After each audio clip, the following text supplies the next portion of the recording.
You have to invest in it. You have to put treasure in it. You got to nurture it so it'll grow. And that's the truth. That's us changing our lives to learn more about how to serve Christ and to serve him.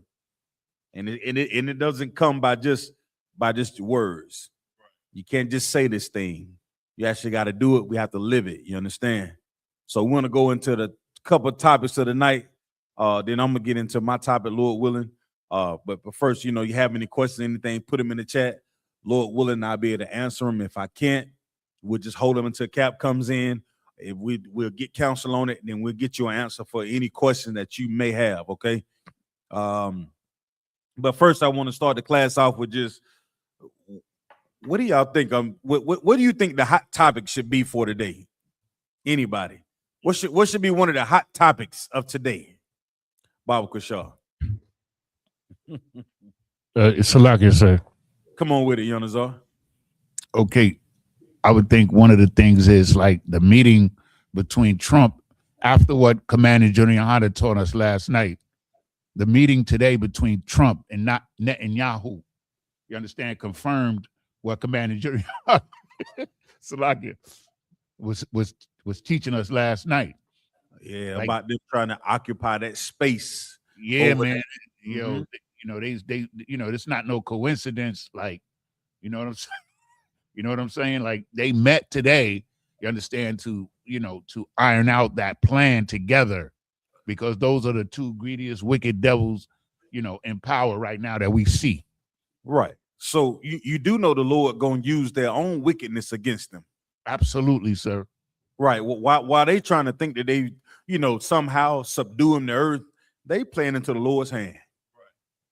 It's all going by. That's why we have priests and prophets in the school that understand what is taking place, and us being able to see it and understand it means like you really believe what's in this Bible. Because if you're reading the Bible and you do not understand who is the wicked of the earth, then you may miss what is happening right now. The Third World War is coming right around the corner. Yep. It said it comes quickly, matter of fact. These things are happening whether you want to believe them or not. Right. Whether you say the Bible is not real or not. These things are going to take place. So the question that has to be presented to everybody who's listening is, what are you going to do? When are you going to make your election sure?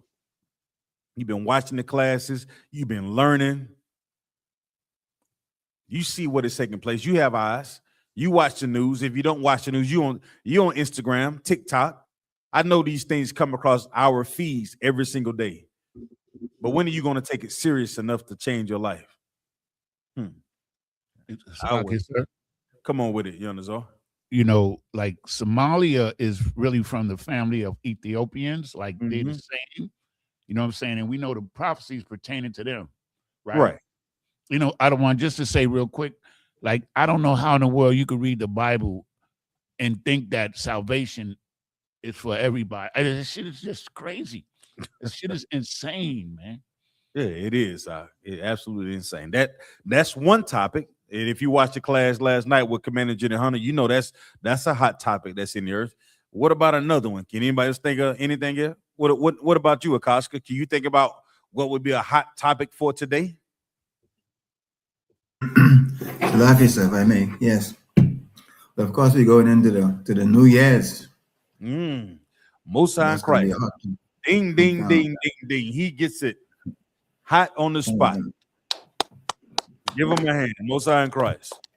So, of course, we want to go into the so-called New Year's and get into the real meaning of the real meaning and the foundational understanding of what this so-called New Year's is, and why the Lord said we should not partake of these things that are in the earth. Why the Lord said we have to be separate from these things in the earth. So let's do this first, Bunky, y'all, if I could. Could I get the you still got the origin of New Year's? The ancient origins of New Year's, Baba Kashaw. That should be on the screen right there. Oh, Salaki. Mm-hmm. I'll share this. Let me share it with them. Yeah, please, if you could. Bunk, y'all gonna share it with y'all. So we're just gonna read through this. And that way, so y'all can follow us at home or while you're in class, Baba Kashaw. Can y'all see that?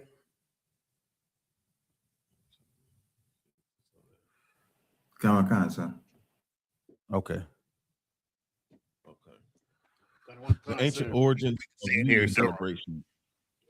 Say again. Can y'all see it? Khan. All right. Go ahead, Bunk, y'all.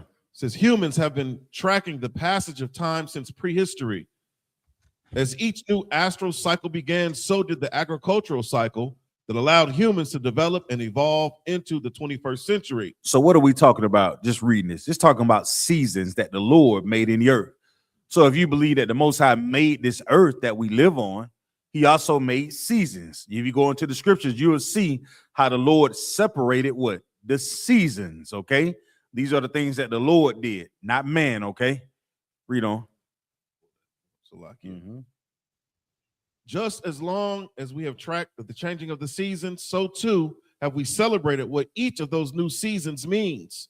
There is one celebration, however, that stands out above the rest, the celebration of the new year. Now, that's the difference between us and everybody else. In the first paragraph, you understand that there are things that the rest of the people do on this earth and the things that they celebrate that has nothing to do with the Most High. They celebrate the seasons. We celebrate victory over our enemies and what the Lord has given us as a nation of people. Most High in Christ. You understand? That's the first thing to take note of. The Lord gave us seasons, right? He didn't say celebrate the seasons in his word. He gave us what? High holy days. Go ahead, Bunk, y'all. I got the book of Ecclesiasticus, chapter 33, verse 7. Right. So we go into the book of Ecclesiasticus, right? Verse 30, chapter 33, verse 7. Everybody got it written down? Come on, sir. All right, let's go. Why doth one day excel another, when as all the light of every day in the year is of the sun? Verse 8. By the knowledge of the Lord. By the who? By the knowledge of the Lord. By the knowledge of mankind. By the knowledge of the Lord. What about the oppressor's calendar? By the knowledge of the Lord. What about Buddhist monks? By the knowledge of the Lord. Go ahead. They were distinguished, and he altered seasons and feasts. There you go. The Lord gave us seasons, and he also gave us what? Our feast. The Lord gave us our high holy days. He gave us our feasts. He gave us seasons, but man wants to worship the seasons. Man want to find some type of way to get that dollar out of your pocket so you can worship him and not follow the things that the Lord laid out. Salaki, sir. Please. If I may, sir, like the whole concept of the new year is evil as hell. And it helps explain, if I may, how the oppressor thinks, because he never wants to take responsibility for the things that he did. So in New Year's, he wants you to forget the old acquaintances, the old things that he did, the things that was done, and he wants you to forget about that and look forward to what they're gonna do next. Well, you right about that, brother. You for damn sure right about that. Come on, Bunk, y'all. Verse 9. Some of them hath he made high days and hallowed them, and some of them hath he made ordinary days. Now, these are the things that we read in the Bible. My brother's reading out the Bible. He didn't look at the seasons and decide to celebrate the seasons just because leaves begin to fall off the tree. Or maybe get a little cold outside, Bunky, y'all. Or maybe you notice the sun is closer to the earth than it normally is. Or maybe you notice the moon is a little bit oddly colored of some shape, form, or fashion. Or maybe there's an eclipse or somewhere. The Lord didn't give us those things to worship those things or to look at it and marvel at them, nor be afraid of them, right? The Lord gave us high holy days, right, and feast days. However, he did create the seasons. But the rest of the world, without truth and understanding of the knowledge that's in this Bible and all their simpleton ways, they'll begin to, praise the sun if they could. You understand? They'll make a religion out of frogs. That's what the rest of the world would do. The rest of the world will find ways to satisfy themselves instead of following what God says. And that's the root of all of it. You'll find out most of the things that these heathens want us to follow is about themselves. It's all about them exerting power over us as a nation of people. That's all. Just get us confused enough that we serve him instead of serving our power. That we celebrate New Year's instead of celebrating the Passover. That we celebrate Christmas instead of celebrating the Feast of Purim. That we celebrate Easter instead of us, what? These are the things that the world follows, but these classes are designed for us to seek out the truth that's in the earth so we can stop sinning against the Lord, so we can take this kingdom, so our people will stop suffering. You understand? That's what these classes are designed for. All right? Go ahead, Bunk, y'all. Marking the survival of another revolution of the sun, New Year's festivities and traditions have existed for as long as we've had human civilization. So stop. So this is nothing new that the rest of the world has been doing. That's why the Lord said what? What did the Lord say? Learn not the way of the heathen. The Lord had already known that these are the things that was in the world. These are the things that our people were susceptible to if we begin to look at the heathens in the customs of the world.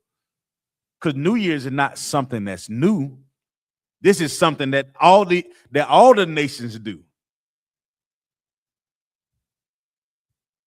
That's what they all do. So when you think about where we are and the things we've encountered across the world, we open up the internet and just Google these things. We find out the origins. But what I found out is when you start to really begin to seek out things and bring truth and put it on the table, man, when you stand in the way of somebody being happy based on how they feel, you become the issue. The truth becomes the problem. The Bible becomes the problem. The truth of the Bible. I ain't gonna say the Bible, you know what I'm saying? Because the Christian church has the Bible. But yet instead, they're gonna do a watch night service and a countdown. And probably be, have all manner of wickedness that is taking place in the back room of the church.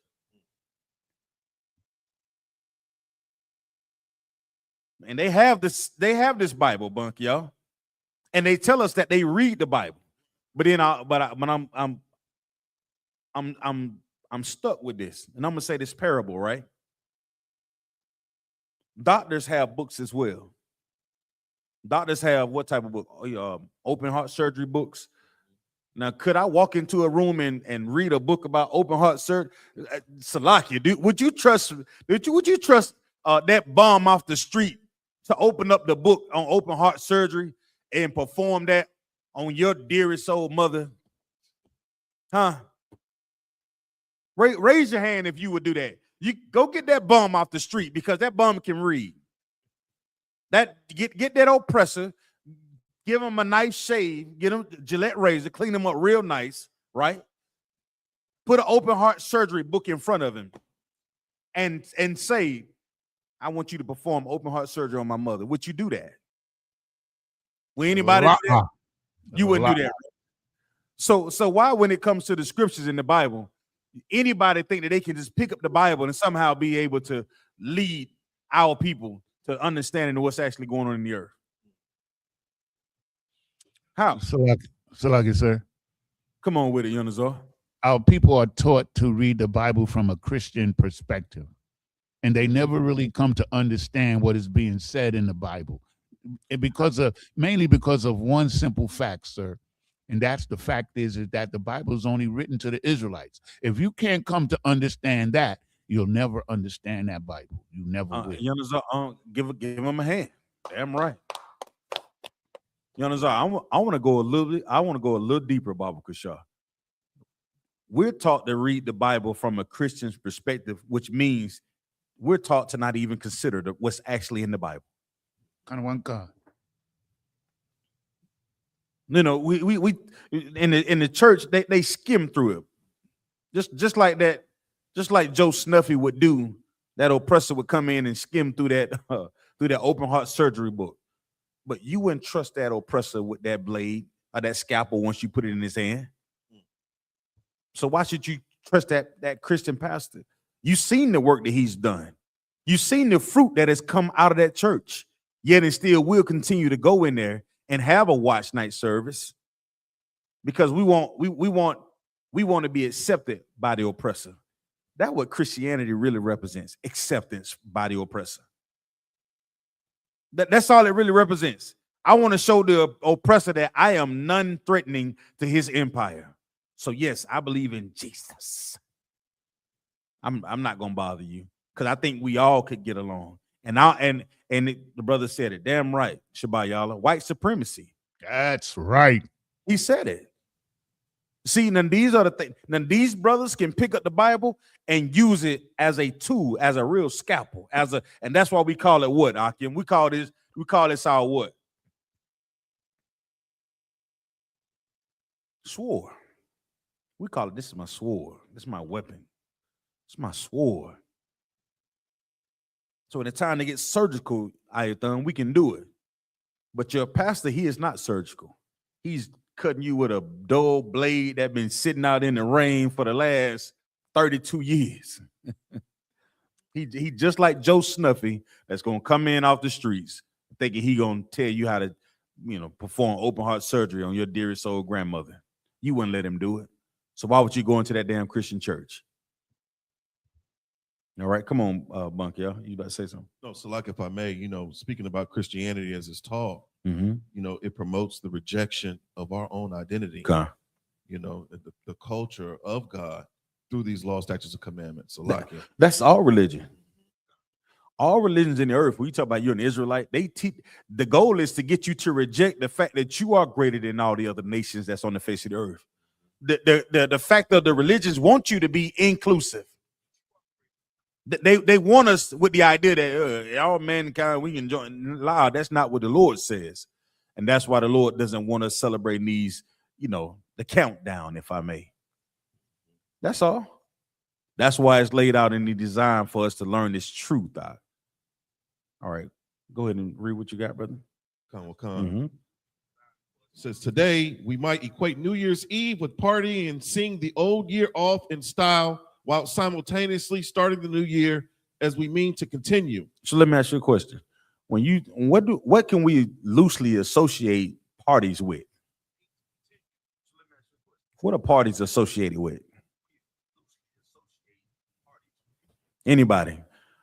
What were some of the things that you thought was going to be somewhere at a New Year's party, Baba Kushaw? I'm curious to know, Hakim. That old man, that old woman, I want to know some of the things that old person, Salaki, I hate talking about that old man. We put him to death. That old sister, she's out of here. But what were some of the things that you may have looked forward to at a New Year's party? Come on, Bunky, y'all. Salaki, sir. This brother here. Come on with it, Yonazar. No, if Bankayo have something, No. Go ahead, Officer. Salaki, sir. I just when we used to go to the parties and stuff, we thought that we was going to make connections. You understand? That was going to make our lives better moving forward. And that shit was bullshit. That's one of the things that, we thought. You know what I'm saying? We was going to make new connections, let all acquaintance be forgot, look forward to the new, you meet new people, things is going to get better. You know what I'm saying? They give you that false sense of hope. I want to, what the chat saying, but I want to know, when you was in the world, that old man, that old woman, what do we equate New Year's parties to? I just want to know. Salakia, Officer Bayala says, easy, you know what? Okay. Vagina. Officer Shar says, drunk. You drinking, right? Trooper Court Bar says, let's see, what you drinking kind of leads to an easy vagina, right? Trooper Court Bar says, a one-night stand. The vagina. I knew Officer Juan was going to be in here. He just said right. You're right. He just said right. See, these are the things when we think about partying for the New Year's. See, but brothers don't know that in the world, while we was thinking about, the vagina, the sisters was thinking about the same thing. Come on. Officer Juan continues with a false sense of change that with a new year, all oppression will end. Right. A new beginning. Well, looking for that. Yeah. You weren't finding that night. Hey, that's what I'm saying. See, but that's what I'm saying. When you think about parties in the New Year's, even in that Christian church, you was thinking about the same thing. I remember that old man. How many of you ever went to that watch night service and left the watch night service and went straight to the club? The bottles were in the car. The marijuana was in the car. When you walked out, you was calling La Staciana. Yeah, while you was walking out. Hey, they just let out. Yeah, where you at? Some of you was, hey, I'm about to go down to the church. I'll be back. That's what you were telling your husband, your boyfriend. But you knew whoever you was going to see, you saw him at the church. These are the things that our people are playing with without knowing the truth. And Christianity doesn't clean it up because they are all doing the same thing. They all are trying to please the oppressor. That's all. Come on, Bunky. I'll select. Select if I may. Mm-hmm. Did you want me to pull that Ecclesiastes 1:9? Nah, you can keep reading.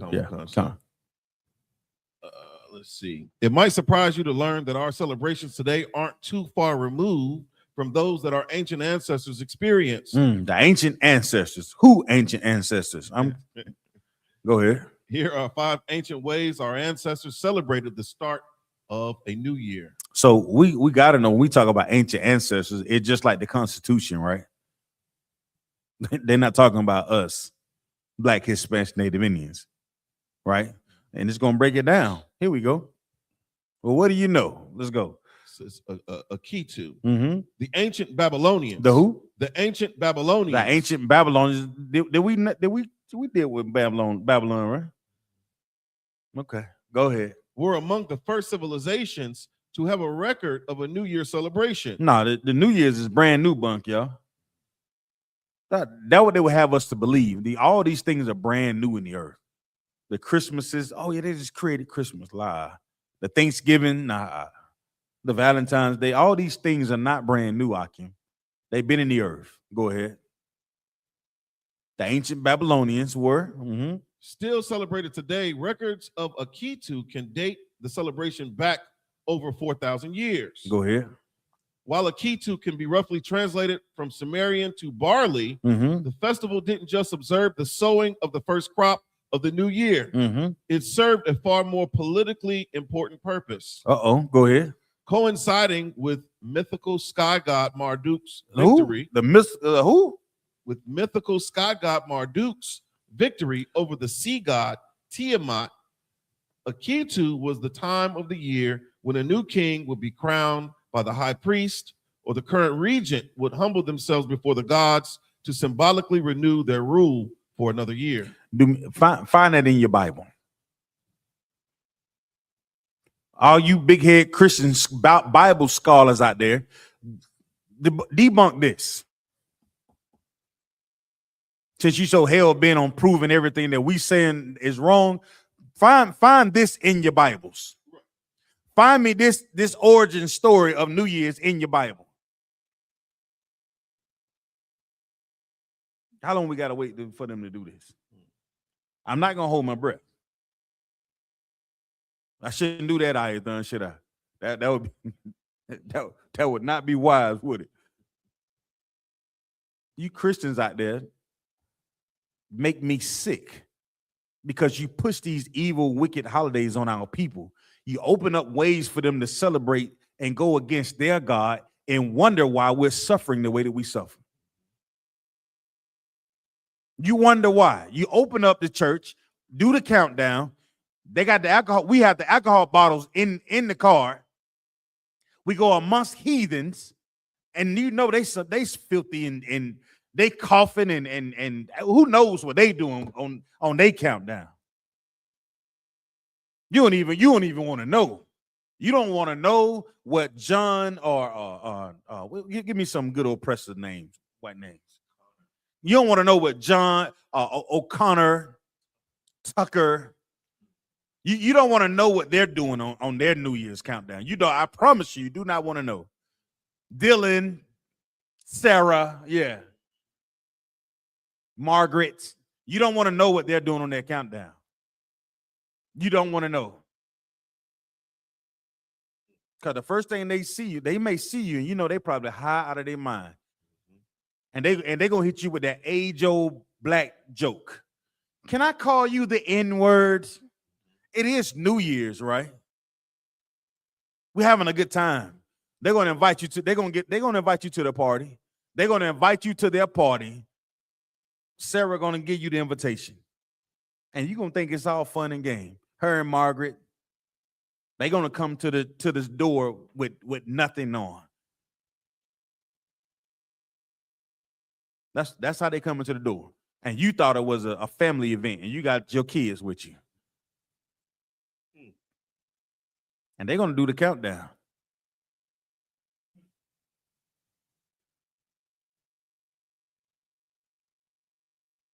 Maybe I'm saying, I don't know. Maybe I'm saying too much, or maybe I don't, or maybe it's just me. Maybe some of the things that I've seen in the earth, our people are not experienced with, I never heard of. But I would care to say we've all heard of these things. You get invited to that New Year's party, they're gonna ask you, can they call you the N-word? They're gonna do the countdown, and you're gonna hate every second of it.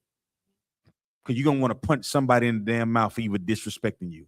I encourage you, don't punch them in the mouth. Come get into these classes and learn the truth about these holidays. That's right. Change your life. Hitting somebody in the mouth may feel good for a moment, but change your life will change your family. Getting away from Christianity will change your entire family overnight. You come and sit in one of these classes in the Isupk, it is life-changing the very day that you sit down in these classes. That's right. And just like I said, you show me New Year's in the Bible.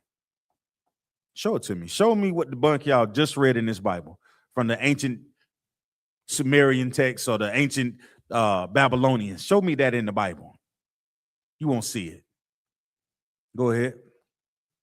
The festival was celebrated over 12 days with different traditions and events throughout its duration. Observations ranged from special prayers and times of reflection to communal feast and even a bizarre display where the high priest would slap the king to show his humility before the gods. I wonder where he slapped him at. I wonder, that's the thing with the oppressor. They love slapping each other on the behind. They love that. They love it. New Year's, oh, buddy, hey, they love it. That's their way of like crossing that what you call it, boundaries. And see, hey, what you doing, buddy? And by the end of the night, you so drunk, you don't hit a couple of 8 balls and you high out of your damn mind. So that thing that you started fighting at the beginning of the party, by the end of the night, you don't even notice it. And then Puff Daddy walks in the room. Salaki, just playing. Salaki. So it's just too much. Salaki. But these are the things that take place in the earth, though.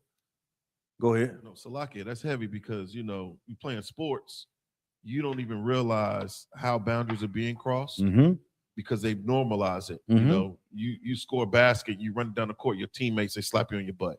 See, but it's all under the covers of camaraderie. You see what I'm saying? It's all under the cover of us being together. That's not our culture, Ayathan. We don't do that. That's not our culture. Neither is celebrating New Year's nor Christmas. But that's the thing when you come across. This is a thing that Martin Luther King could not see. These are the things that these so-called civil rights leaders could not see because they was only focused on what they wanted, bunky y'all. They didn't understand how would it affect us as a whole, as a community, as a nation, because we were so fractured. Come on. Salakia, without that sports industrial complex, Mhm. we would stay segregated. Come. That is the last facet of integration, Mhm. because you don't look at. You mean I didn't get invited to my white teammates' birthday parties. Right. There was no slumber parties, no Come. cookouts. I didn't get invited to any of that stuff. And I'm not hurt because of it, but Mhm. it just made me realize that we were never, on the same page. We were never united. It Right. was only because of the sports. Mhm. That's it. That's part. That's how they attach themselves to us. That's it. All right. Go ahead. Salakia. Mm-hmm. Janus. All right, so we're going into Janus. Okay, go ahead, Monkey. Celebrating the start of the new year on the vernal equinox, the early Roman calendar that was only 304 days long and had only 10 months. As centuries passed, it became clear that the calendar wasn't quite right, as it was starting to fall out of sync with the sun. Determined to find a solution. Stop. Who determined it was falling out of sync with the sun? The Lord gave us how to track the beginning of months and the ends of months. The Lord gave us that already. He gave us what we should or should not do. Right? Yeah, but So when you look at it like that, it's already out of bounds. Go ahead. yeah, but Hey, Shalom, stop. What's going on? Yeah. Go ahead. I'm too.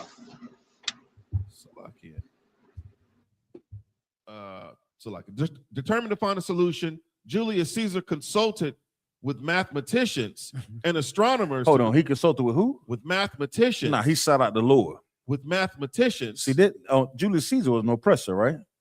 He sought out amongst his people. These are the. This is a simple Google search. This is not something like a full blown seminar, a webinar, bunker. It's not that. It's not that at all. It's a simple Google search to find out what's actually going on here when we talk about this so-called New Year's. Okay, go ahead. Determined to find a solution, Julius Caesar consulted with mathematicians and astronomers to devise a suitable solution, the Julian calendar. Go ahead.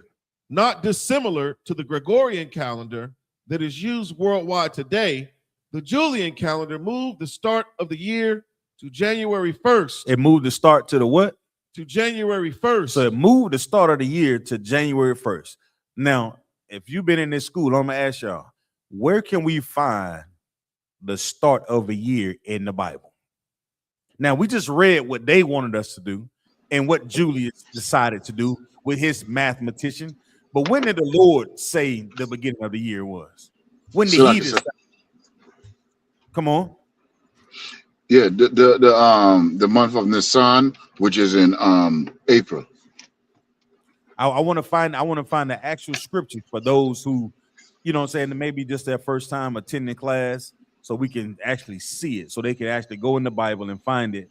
So you spot on what you're saying, but let's give them a book, chapter, and verse, Bible Kushar. Come. All right. Go ahead. Who got it? Anybody got it? Buck, y'all, you got it? Come, for time's sake. Go ahead, please. This is the book of Exodus, chapter 12, and verse 1. Hold on, stop. Everybody got it? The book of Exodus, chapter 12, verse 1. Kind of one concept. We just read what Julius Caesar decided to do with his mathematicians, right, on the equinox, and how to so-called fix the calendar. But let's see what the Lord said. Come on. And the Lord spake unto Moses and Aaron in the land of Egypt, saying, verse 2, this month shall be unto you. Hold on, stop. Who spoke? And the Lord spake unto Moses and Aaron. Does it say the mathematicians? And the Lord spake unto Moses and Aaron. See, these are the things that we have to decide as a nation of people. You're going to have all type of influences around you, just like Julius Caesar, right? And what you have to remember is you can't just rely on whatever your influences are asking you to do to so-called fix your problems. Go look in this Bible. Go seek out what thus says the Lord. Go consult with the priests and prophets of the Lord before you start listening to the people that are around you. Right. So you see, that's what the oppressor does.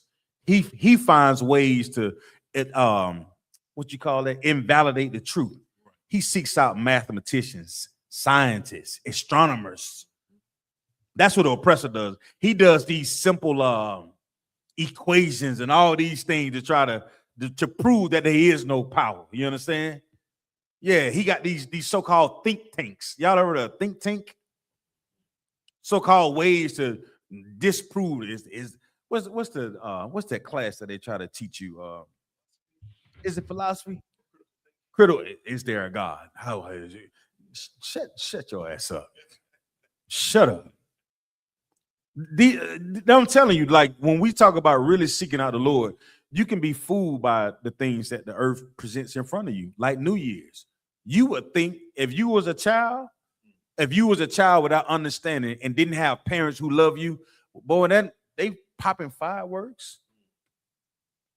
Everybody having a good time, you would be consumed by it, Ayathan. You would be thinking that it's something that is like truly pleasurable for you to do. But when you come into the truth and we raise our children up, our children don't even consider New Year's like that. They don't consider Christmas nor Thanksgiving. They don't have nothing to do with it. They're completely separate. They're not going to mathematicians to try to figure out how to fix their lives.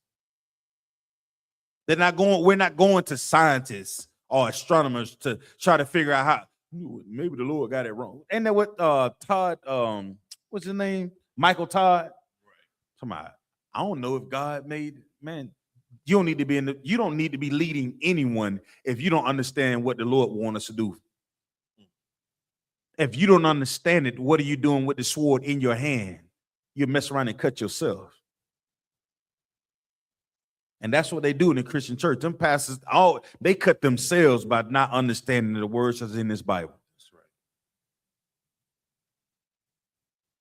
Read on, Bunk, y'all. So we seen that Aaron and Moses saw the Lord spoke to Moses and Aaron and told him to do what now? And the Lord spake unto Moses and Aaron in the land of Egypt. Go ahead. Saying, verse 2, this month shall be unto you the beginning of months. It shall be the first month of the year to you. So the Lord gave to who? To us, right? To you. To you. Not what Julius said. Julius sought out, who did Julius Caesar seek after? His mathematicians and his astronomers. The Lord said, this is what the Lord gave us already, Ayathan. He gave us how to do these things that are in the earth. So if the Christian church really stood on the text, as they would say, and what they say, it's in the text. Why don't you read the text and you don't know when the Lord said when we should start these high holy days? Why you don't know about our feast days? Why you don't know about that? But you'll sit down and tell your congregation about New Year's. You know why? Because it makes your pockets fat. It makes the oppressor happy when he sees you go into that bank and put all that money that you put in that bank, which they've been stealing from the Lord's people for thousands of years, hundreds of years, Bunky, y'all. Putting that money in the bank and get what the oppressor does. He's not giving you no loan. Right. You're not starting no businesses with that money that you took from watch night service. You're not. But they're going to be a new Chick-fil-A on your corner. You're like, damn, how they gentrify our neighborhood? Your church is giving them the money to invest in your neighborhood, to get you out of there, to get us out of there. When you celebrate Easter, the church is taking that money. They're not keeping it in the back, Bunky, y'all. They taking that money out of the church and taking it right down to the bank. And get what the bank does. They circulate that money. You don't get that. You're not getting no damn loan. You walking out with a 480. I don't start a business. I got the business. They gonna laugh your ass out of their bank. That same oppressor going there with a 300. They'll give it to him. Well, that's what we're up against.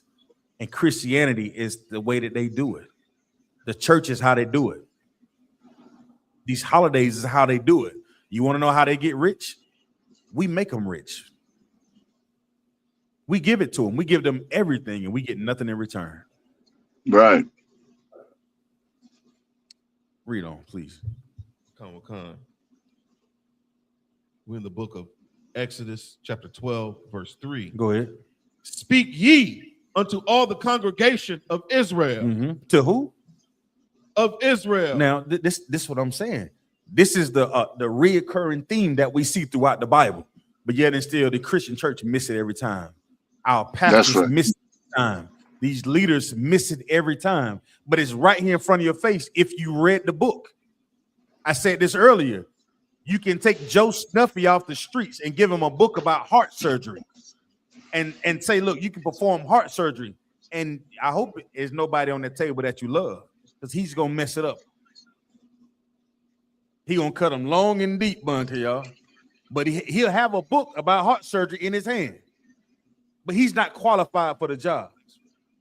So these Christian churches and these so-called leaders for our people, they don't understand the moves that they're making and how they affect us. But I understand why they do it, because we've been conditioned to do it by Christianity. We've been poisoned with the poison of all poisons, Christianity. When you don't know who the real enemy is, you don't know whether it's coming in or going out. How can you have a level of sustainability within your community? Within our community, it's hard. Damn near impossible, Bunky, y'all. That's why the scriptures say, well, our gates what? Languish. And New Year is just another representation of our gates languishing. You go to Atlanta, watch the peace drop. Yeah, I know why your gates are languishing. I know why there's so many Leviticus that is taking place in Atlanta. You go to New York and you see the apple drop, the big apple.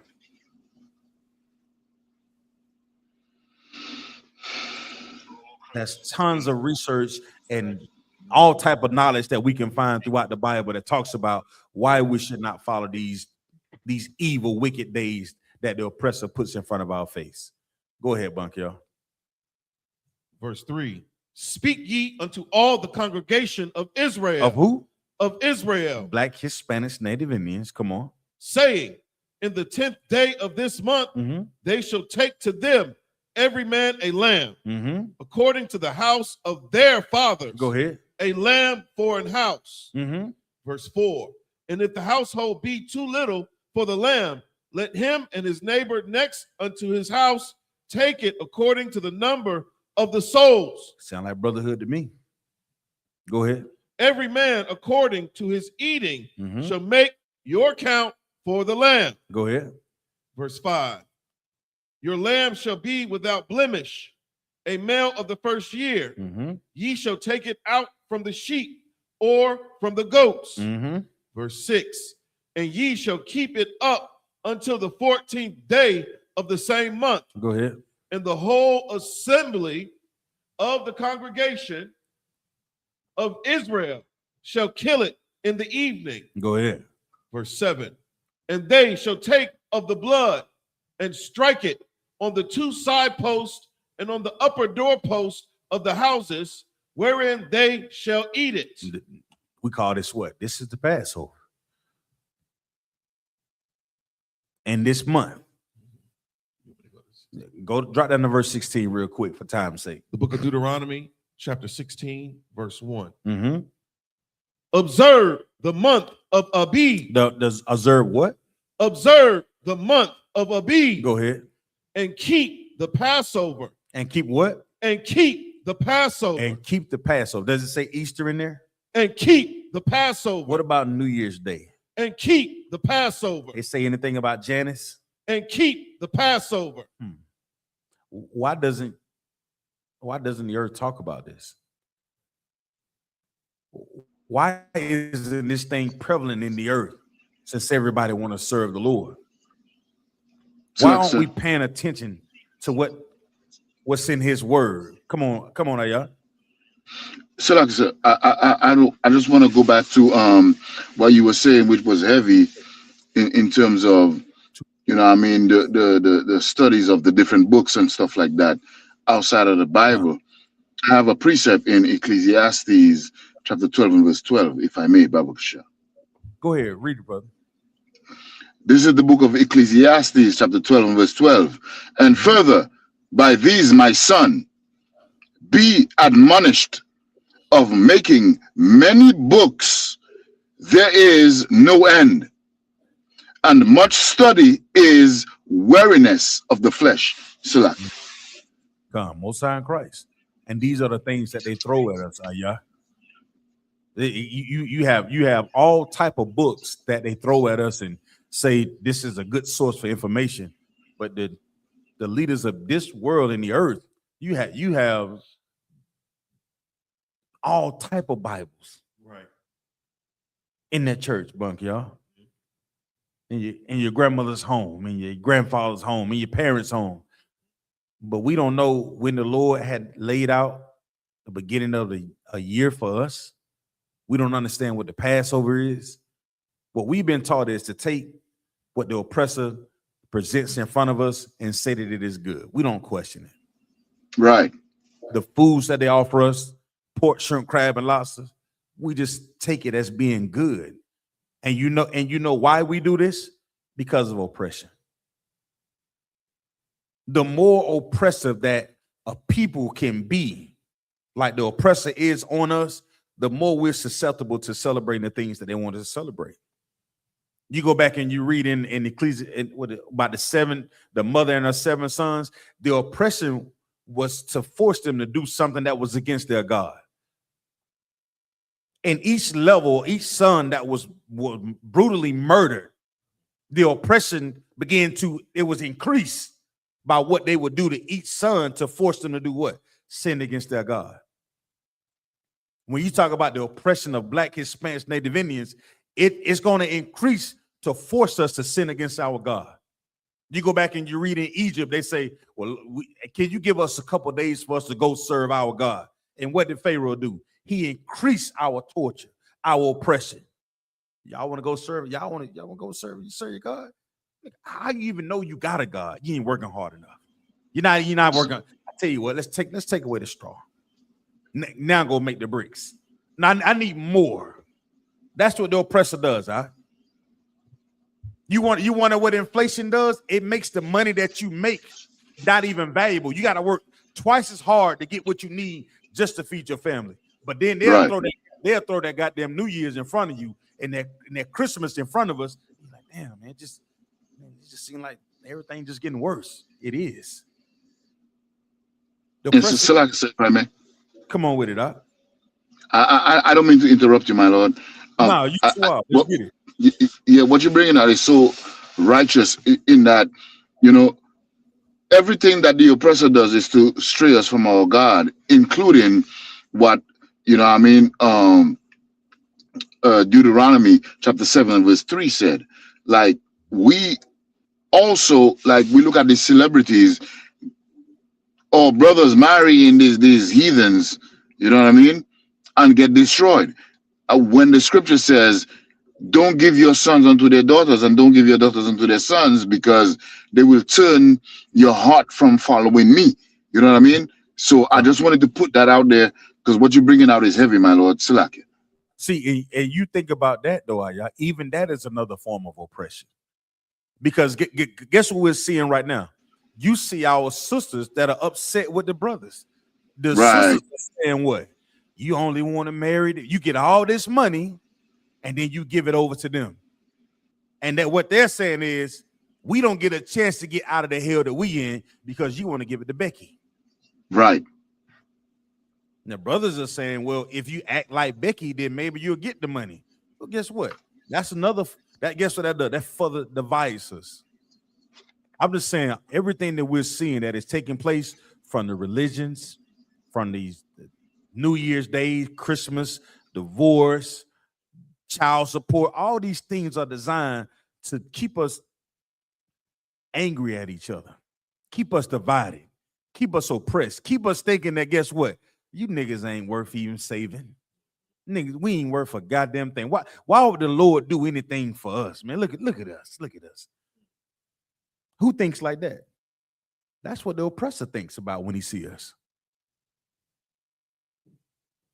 When the Lord said that's not who we are, we were a nation of kings and priests. And the scriptures say when they look at us, we was in our law, statutes, and commandments, say, what nation of people is that? Right? So we talk about all these things that are taking place in the earth. They're only distractions to keep us divided. From the New Year's celebration, the countdown, the watch night services, all these things are designed to keep us against finding out who we really are. That's and right. The oppressor's going to ensure it because he's going to further increase the oppression amongst us. You know why you can't get along in your household? Because the oppressor. Blame it all on him. And the reason why I say that, because if you had an issue and we knew how to resolve these issues according to what the Lord says, then we would stay together. But that divorce court says, brother telling me, man, I went in there, man, and really they just told me to put my name on this piece of paper. And she wrote her name on this piece of paper, and that was it. Damn. It makes you almost like what does all this mean? But when you read the Bible, you say, hold on, brother, when you lay down with this woman, she's yours forever. How you want to live? What do you want to live by? Silaksa. Come on with it, Aya. Yeah, it makes us feel like we in a matrix. We in a state of the word just eluded me just now, but I'm gonna use this.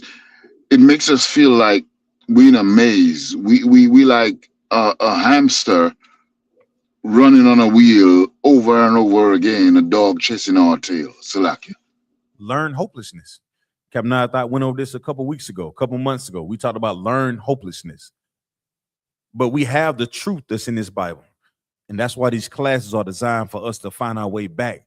So you don't have to worry about that type of thinking, having to be a part of a society that you was never designed to be a part of in the first place. We rule the earth. The Lord made us to run this earth, to be above all the other families that's on the face of the earth. But when we celebrate New Year's and Christmas, we're saying to the Lord, we're not ready. You put that ham and that turkey and on Thanksgiving on your plate and on your table, you're saying to the Lord, you're not ready. You're saying to Christ, that sacrifice that you made for our sins, that's why the scripture says we sacrifice him. But I'm telling you that Black, Hispanic, Native Indian, we so much better as a nation of people. We so much better. I promise you. Don't be fooled by what they show us on the television and all the songs, all the popping and twerking. Man, real women don't do that shit. Salakia. Real men stay in their fathers and in their children's lives. And it happens. Unfortunately, they don't show you that. That gets shadow banned. But they will show you them fireworks on New Year's. They'll show you that pastor pull up in that Benz with them tight ass pants on and this extravagant lifestyle that he's living, and it's along with the rappers, all the things that they put in front of us just so you can be fooled, so that you can serve other gods instead of your power. But we're seeing it, it's not working, Ayathan. And go ahead, brother Salaki. Salaki, I don't mean to cut you off, but again, you know what I mean? Like, what you're bringing out to our brothers and sisters is so righteous, in that when you spoke about we are the better people and how we, you know what I mean, the things that we do, you know what I mean, make us be looked at as a better people, and our people don't even consider that. I have a precept in Deuteronomy chapter 4 and verse 6, if I may, Baba Kasha. Please, come on. This is the book of Deuteronomy chapter 4 and verse 6. Keep therefore and do them, for this is your wisdom and your understanding in the sight of the nations, which shall hear all these statutes and say, surely these people, Salaki, This nation is a wise and understanding people. God, that's it right there. But how are we gonna live by this if you gonna light up them fireworks on New Year's? That's right. How are we gonna do this when we run around saying Happy New Year at these watch night services? How are we gonna be this way if we're still gonna vote in this political system? Right. These things are taking place every single day around us. And what we seeing is what I was saying, Ayathon, it's not working. That's why the rappers are saying what? Fuck the streets. Because they realize, wait a minute, we've been fooled. We've been fooled on this. I done got fooled by these gangs. I done got fooled by these streets, by these blocks, these neighborhoods. And I'm seeing that, I was willing to die for this shit when I was 16, 17, 18, 20. And what I seen was I lost a lot of good brothers, lost a lot of good sisters to something that I don't even believe in anymore. So right. I'm stuck with believing that I thought it was never real in the first goddamn place. But this is a thing that has been right here in front of us the entire time. But we're not. This is the thing. Now we're picking it up now, Bunker, y'all. In 2025, thanks be the Lord. You know what I'm saying? We picking it up now. We beginning to see the games that the oppressor has played on us. We're beginning to fix our health and our way of thinking and reach across brothers that's all the way in the Bahamas and Jamaica and Trinidad and see the issues that they have and over there in the Antilles Islands and seeing that they just like the niggas in Chicago. They just like the brothers in Fayetteville, North Carolina. They just like the niggas in South Central LA. Man, we have a common enemy. Let's stick to that. Let's stick to that and do away with all this pagan worship and these idol worship and New Year's celebration. Somebody give me the definition of a bib, Bible Kushal. And so, like I said, while they're getting that, if I may, like what you're saying, you know what I mean, in terms of how wicked we are, and we expect righteousness to follow us. Mm-hmm. You know what I mean? In opposition, you know what I mean? If we're righteous, righteousness will follow us. If we're wicked, wicked will follow us. I got a precept in Proverbs chapter 12 and verse 3, if I may, Baba Kusha. Hold that, Ayah, Baba Kusha. Hold that right there. I'm coming back to you. I want Bunker to read that a bib for me. Read that verse, and that way we can clear this up. We can clean this up with a bib in the Zondervan, Baba Kusha. Come on. This is the book of Deuteronomy, chapter 16, verse 1. Observe the month of Abib and serve the Passover unto the Lord thy God, and keep the Passover. No, they say keep the countdown and keep the Passover. What about the peace? Damn right. And keep the Passover. No, they say about the New Year's. And keep the Passover. Right. Go ahead. Unto the Lord thy God. Go ahead. For in the month of Abib, the Lord thy God brought thee forth out of Egypt by night. Mm-hmm. We're in the Zondervan Bible Dictionary. So we talking about Abib, right? Come so on, what was that the book, chapter, and verse, so everybody can follow along, so you can find it in your Bible. Go show this to your Christian pastor. Go look. Trick him real good. Say, listen, pastor, I got my tithes right here, but you got to answer this question right here. I was watching these brothers, and they said, I bet you couldn't answer this. Now, pastor, I ain't paid my tithes, but here it is, because niggas ain't paying, right? He been stealing from them all year. Pastor, if you answer this question, I'll give you this envelope. You think he'll be able to answer this question? Where we at, Bunky? What that book, chapter, and verse again? We're in the book of Deuteronomy, chapter 16, verse 1. Go ask your pastor about that.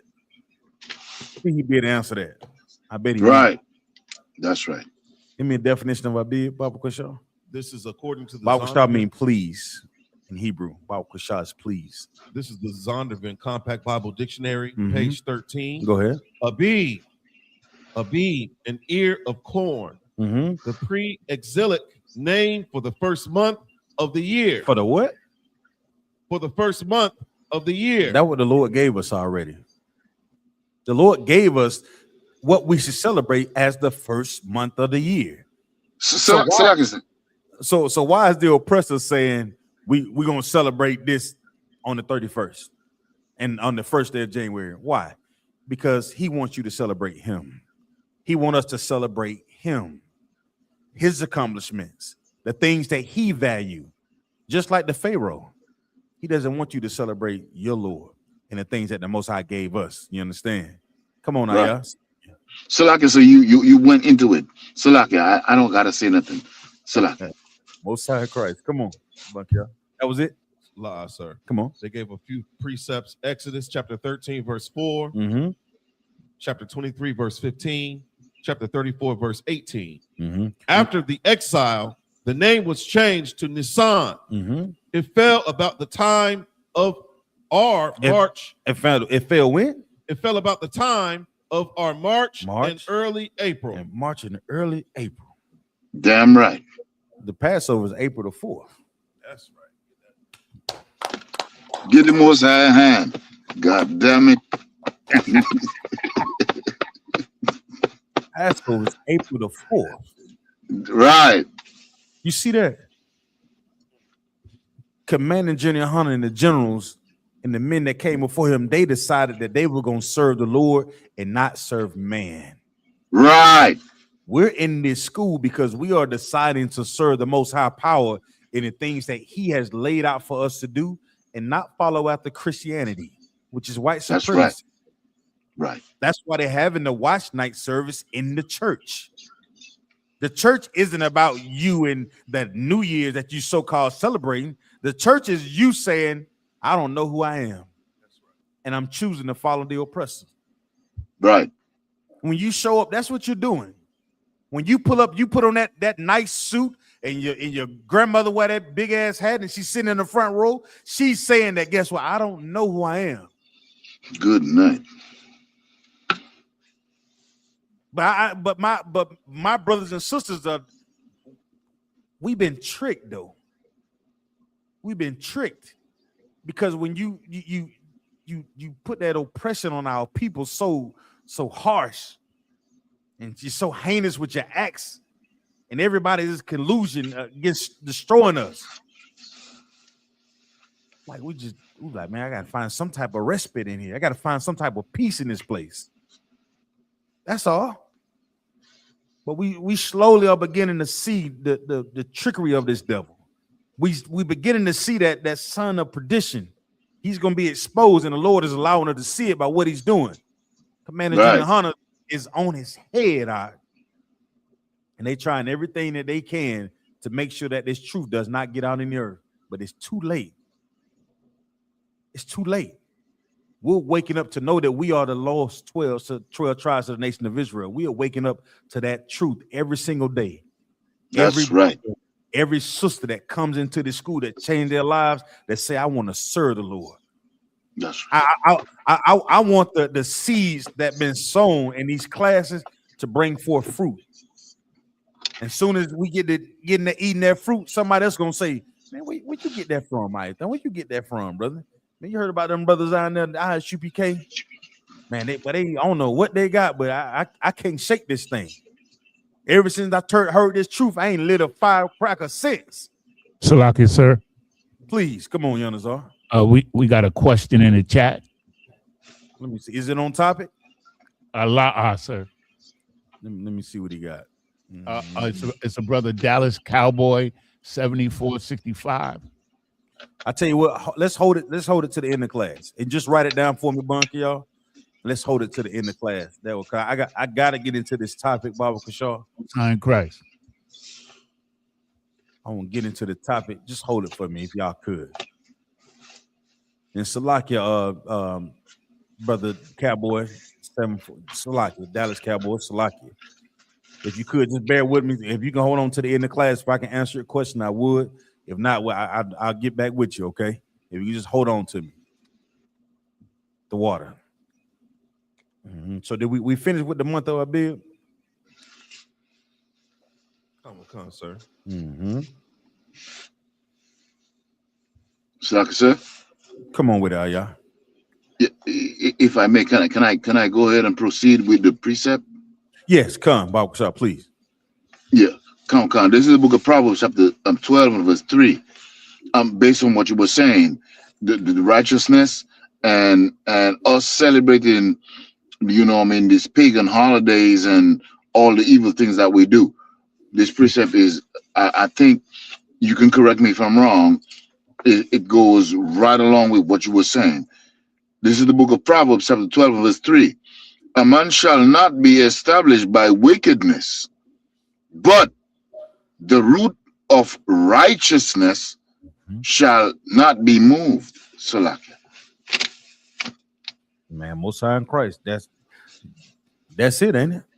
We talk about changing our lives. That's where we at with it. That's right. That's where we at. The water, Ayah. I'm going to my topic, Bunk y'all. You could write the brother question down, and I'll get to it. I'm gonna go into the book of Matthew, Baukasha.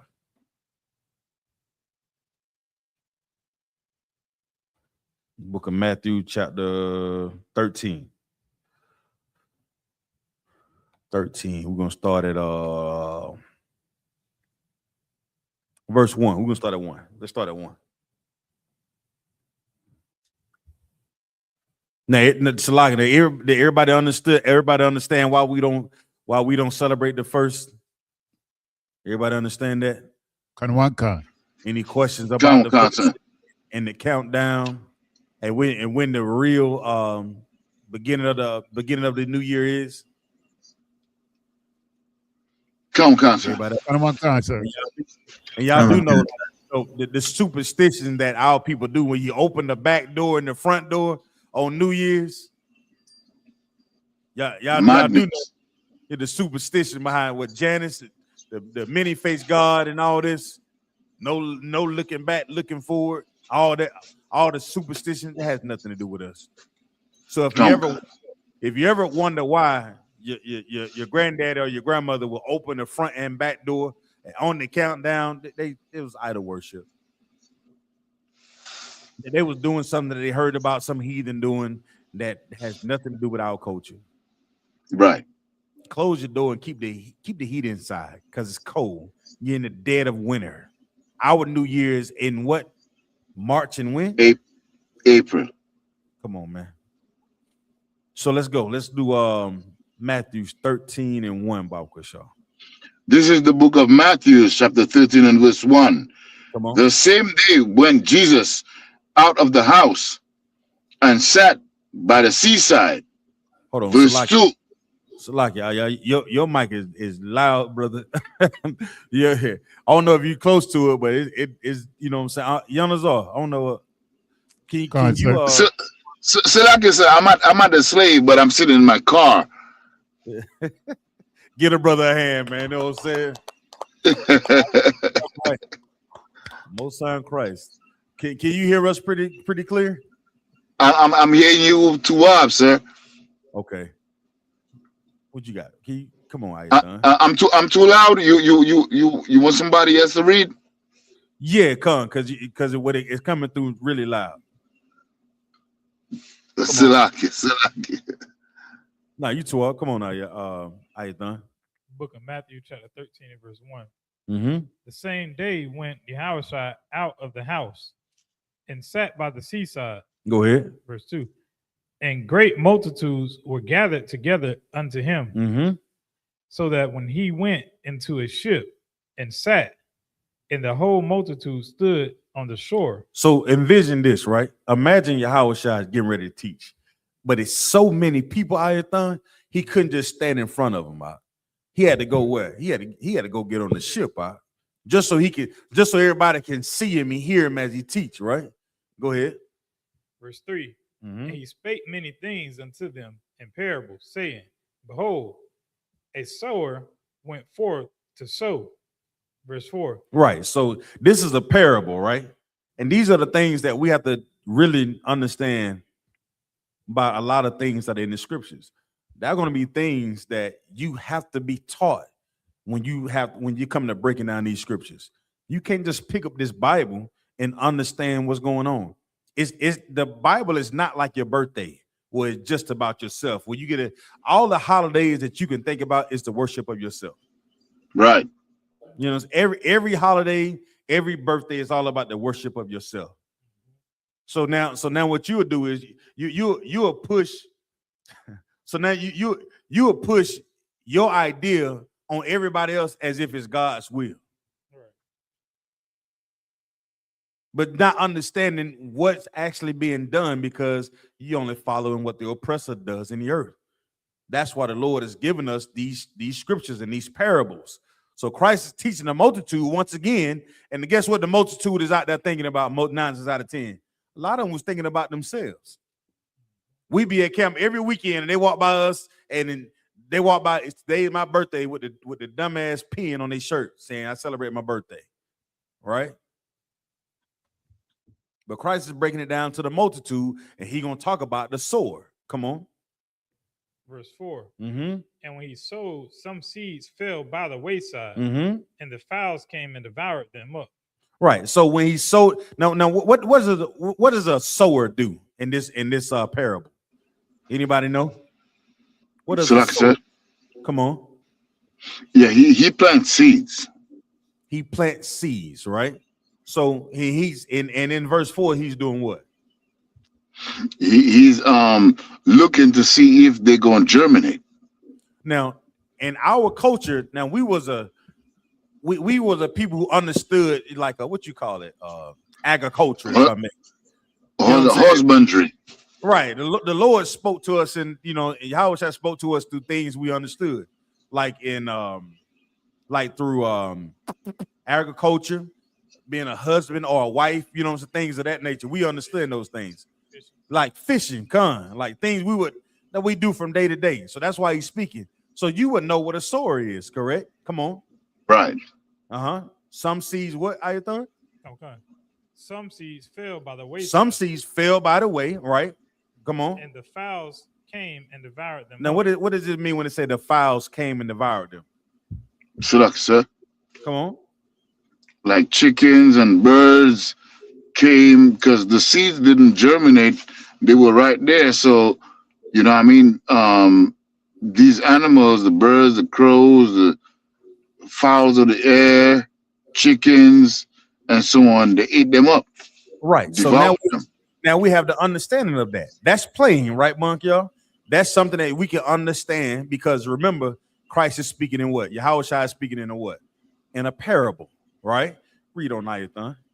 Verse 5. Mm-hmm. Some fell upon stony places Mm-hmm. where they had not much earth, Mm-hmm. and forthwith they sprung up because they had no deepness of the earth. Now what did the sower do in this parable, Salaki? What did he do? So like I said, Come on. go ahead, Yanasa. If I may, sir, like the sower, when he's spreading the seed, it's like an opportunity, right? Don't go there yet. Okay, Salaki. I want to stay in the parable right now. I want to stay in the parable. Right. So it says some fell upon stony places. What did it say? So places where they where they couldn't take root. Okay. All right. And what? Where there had not much earth, right? Kind of one kind. Now this is plain. We can understand this, right? In the parable, but just remember what is Christ doing, Ayathan? He's teaching them in a parable, right? Go ahead. Okay. And forthwith they sprung up because they had no deepness of earth. Right. So these seeds couldn't what? They couldn't take hold. They couldn't grow because they was on what? A stony place. Everybody know that if you're gonna do any planting, you can't plant seeds on a rock. That's right. You got to put seeds where? In the dirt. Right? Read on Ayathan. Verse 6. And when the sun was up, they were scorched. Mm-hmm. And because they had not root, they withered away. Right. So what is being said right here? And when the sun is up, what is it saying?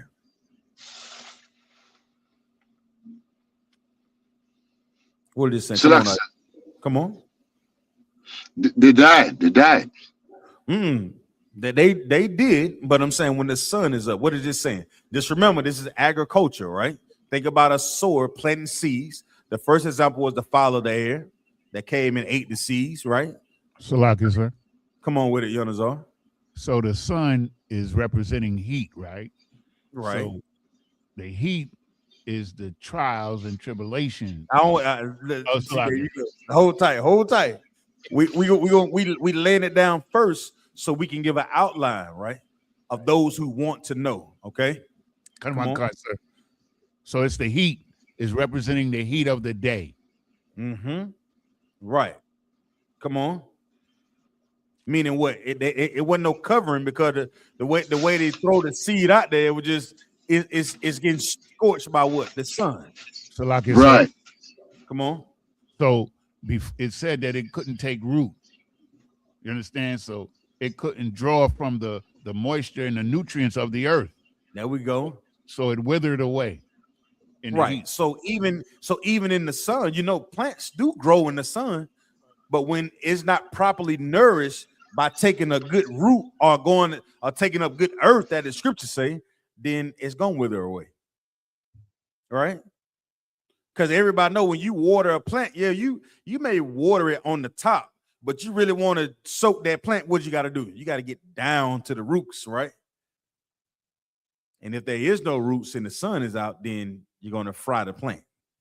All the seeds, Salakia. Come on. Verse 7.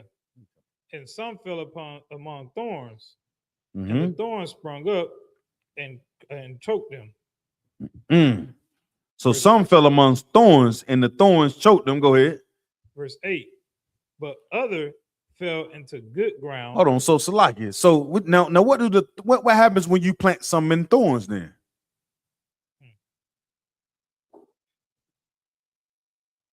They say it's choke them, but how? What you mean it choke them? That's what the scripture say. What does it mean to choke them, Yonazar? Slagia, to choke something is to cut off the things that keep it alive.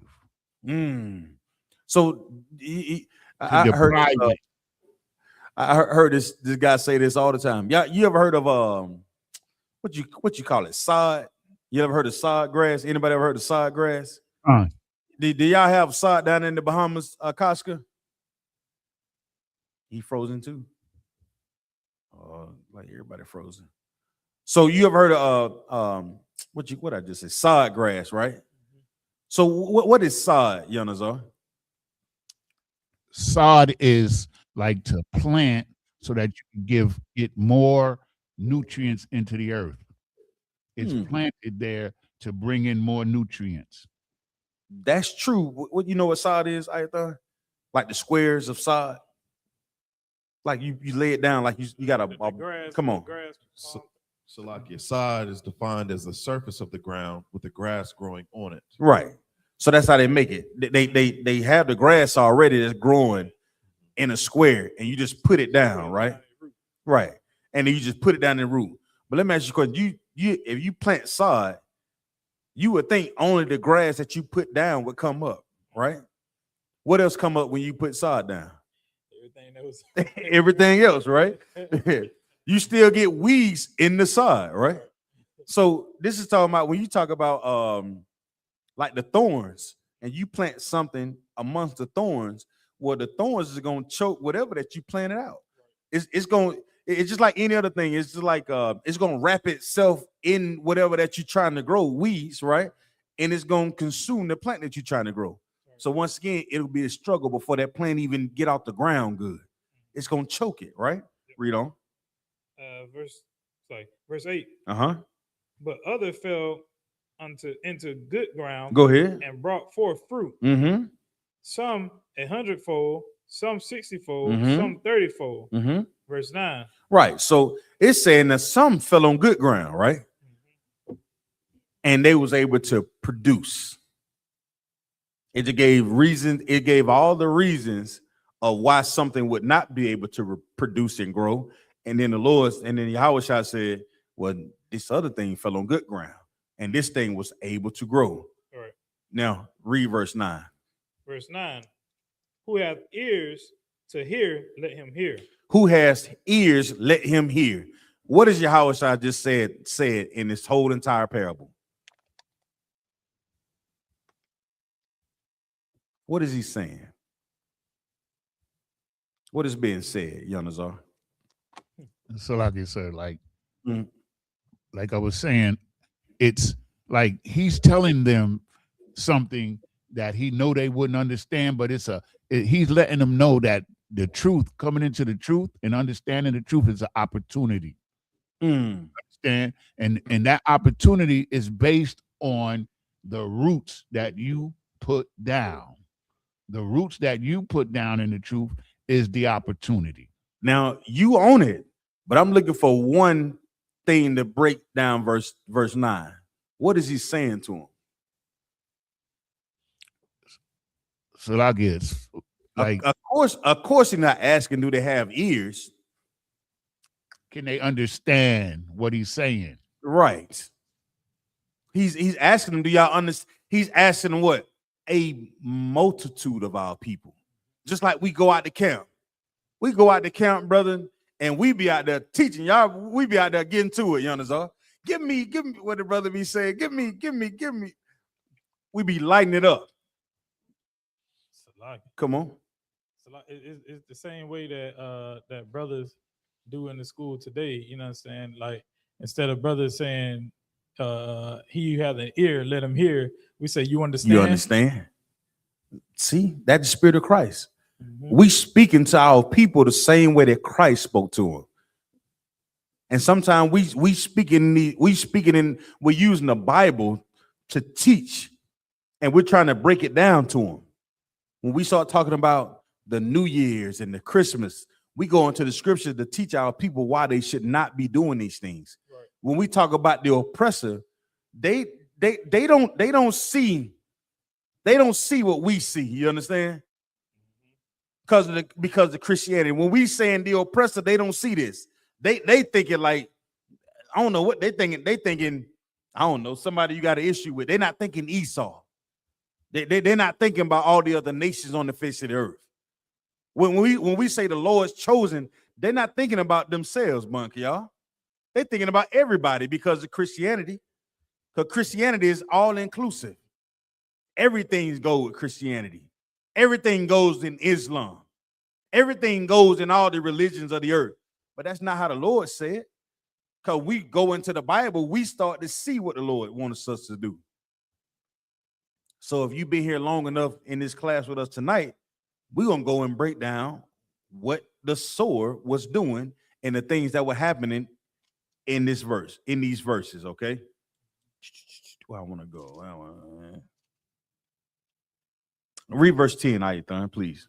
Verse 10. Mm-hmm. And the disciples came and said unto him, why speakest thou unto them in parables? Go ahead. Verse 11. He answered and said unto them, because it is given unto you to know the mysteries of the kingdom of heaven, but to them it is not given. Right. So what is he saying right here? You think about you sitting in class and you hearing Jeremiah Hyman teaching, right? And Jeremiah Hyman's breaking it, Commander General Hunter breaking it down. You like, man, why he saying it like that? And you ask, you know, so you still trying to figure out why he just didn't break it down flat. Ain't that what we say out done? Break it down flat. Why you didn't break it down flat? And Yahushua said what to him? Right. He answered and said what? He answered and said unto them, because it is given unto you to know the mysteries of the kingdom of heaven, but to them it is not given. So what is Yahushua saying? He wants us to know how valuable and precious this truth is. He wants you to really consider how precious this truth is and the opportunities that we have. How valuable you are to find this truth, this fruit, this good thing that's in the earth. What would be the value in it if you just automatically like, yeah, you know, that's Christianity, bunk, y'all. Come as you are. I'm gonna dip you in this pool and you're gonna be saved for the rest of your life. Huh? You ain't got to do nothing different. But you know why you ain't got to do nothing different? Because, you know, God know your heart, brother. No, don't worry about nothing else. That's all. That's what Christianity does. So it takes away what? The precious thing that Yahweh Shai is laying out for us to do if we will follow him. That's why people would be like, man, I'm gonna do whatever I want to do when they come to that church. Read on, Ayathan. Verse 12. But it said, but unto them it is not given. Okay. This is Christ right here. This is our King, God. You think he's something to play with because of the Christian church.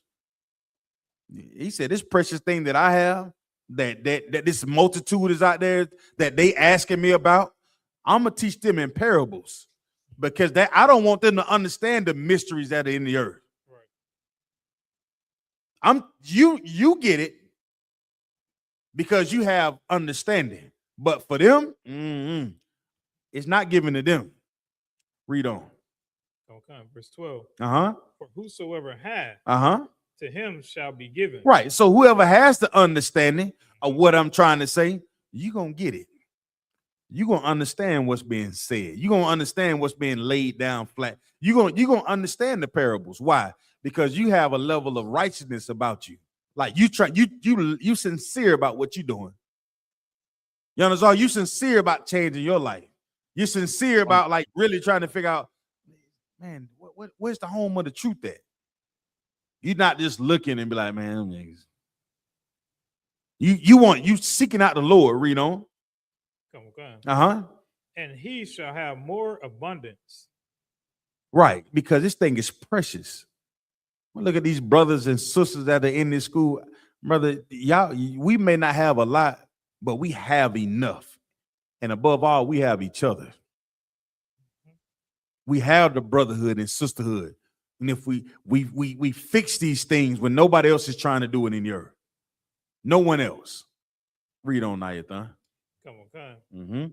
But whosoever hath not, from him shall be taken away even that he had. What are Yahweh Shai saying? So even if you ain't got no understanding this, I'm gonna go ahead and take it all away. All of it gonna be taken away. Why would Yahweh Shai say something like that? Because he understands, like, without his understanding, you'll destroy yourself. You'll be just like Martin Luther King. You'll be just like all the other so-called leaders in the earth that fell by the things that they wanted, the things that they didn't understand. They didn't consider what the Lord want. They consider what they want. The ones that's going to celebrate New Year's this year, they don't have that understanding. The ones that may lose their life on, Lord forbid, our brothers and sisters get any harm brought to them on New Year's, but it happens every year. That's some type of event or some type of mass unaliving that takes place every year. Some young lady go to a party or something and they put something in a drink and we never see her again. Lord forbid that happens. You're going to get carried away by your own understanding, not the Lord.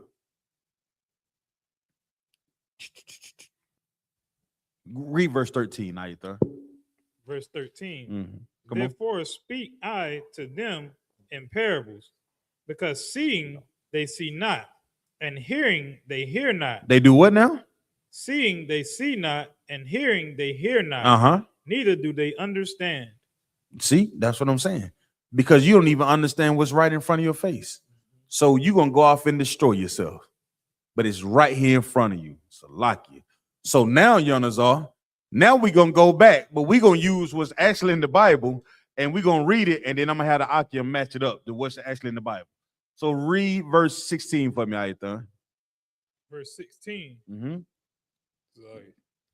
But blessed are your eyes, for they see. Go ahead. And your ears, for they hear. Why? Because we have understanding. That's what we are about it, right? So let's drop down to verse 19, Ayathan. Verse 19. When anyone hear the word of the kingdom. Hold on, go back to 18. So now, Yonazar, we're going back to the parable of the sword, right? So we're gonna read this and we're gonna line this up with what you were saying earlier. Why? Because those who really want to seek out the truth, they still in class. That's For right. those who want it, for those that are out there in the internet world, the multitude of Black, Hispanics, Native Indians only that still want to know the truth, they still here in the classes. They still sitting here because they're like, damn, I don't know what the hell he talking about, man. But I understand what he's saying, because the brother read we shouldn't celebrate New Year's. The brother was talking about that has nothing to do with the Lord's chosen people. I believe I know that I'm the Lord's chosen. You still here in class. You still have your pen and paper, still trying to learn. So guess what? I'm about to break it down to you, using the words that are in the Bible, something that your Christian pastor would never do. Right. Go ahead and read verse 18. Con. Hear ye therefore the parable of the sower. So Yahweh Shai about to break it down to him. He had him like, look, I'm gonna teach y'all since you want to hear, since you want to what? Understand. Go ahead, Ayathan. Verse 19. When anyone heareth the word of the kingdom and understandeth it not, then cometh the wicked one and catcheth away that which was sown in his heart. This is he which receives seed by the wayside. Now, what is this saying, Yonazar? Go ahead. We talk about this equates to what? What verse are we looking at? What he just said in verse 19. So like in verse 7. So like verse 4. Well, sir, like verse 4. Read verse 4. Come on. Matthew chapter 13 and verse 4. And when he sowed, some seeds fell by the wayside, and the fowls came and devoured them up. The fowl.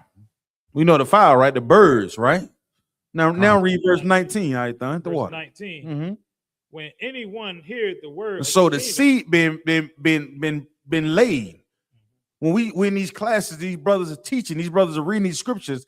That's the seed, right? He's laying these things out to hear it. The word is what we teach from day to day, right? The truth of this Bible. Come on. When anyone hear the word of the kingdom and understandeth it not, then cometh the wicked one and catcheth away that which is sown in his heart.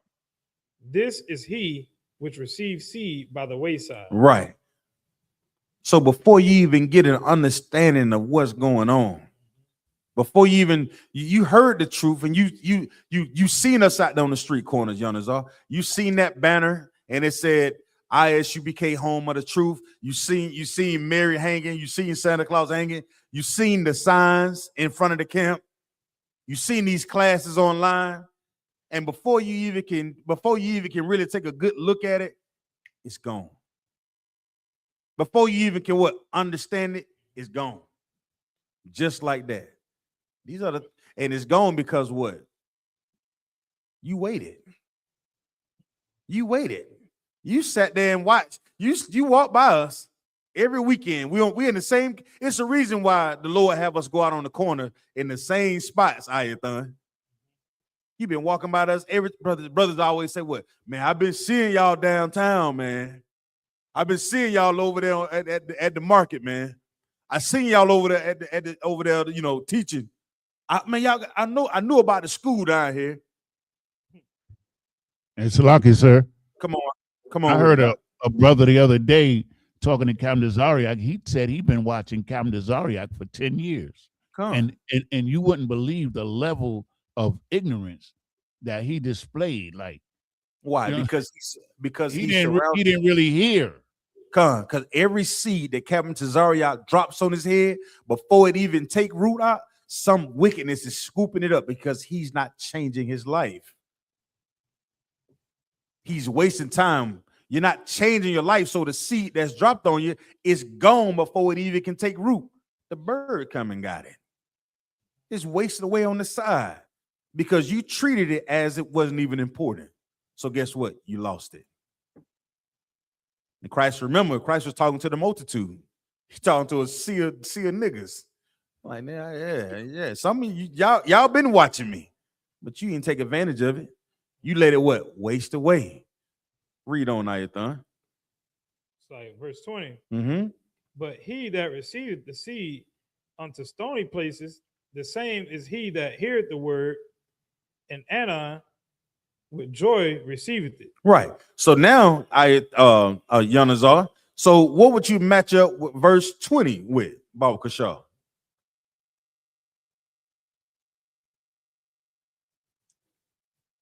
In the parable of the sword.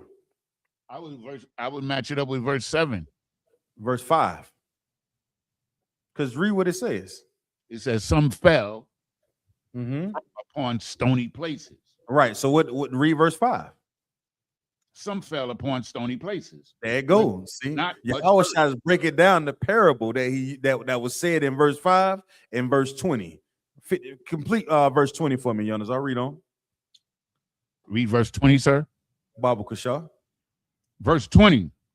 But he that received the seed into stony places, Mm-hmm. the same is he that heareth the word, and anon with joy receive it.